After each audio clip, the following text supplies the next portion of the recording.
How to hide likes on Instagram. Let's jump right into the steps. First off, you want to open Instagram, which can be downloaded through App Store. Now you want to go to the profile and open the post that you want to hide the likes of.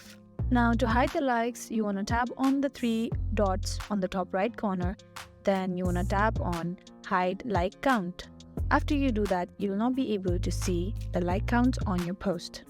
There's also next way to do it, that is hiding the likes while uploading the post.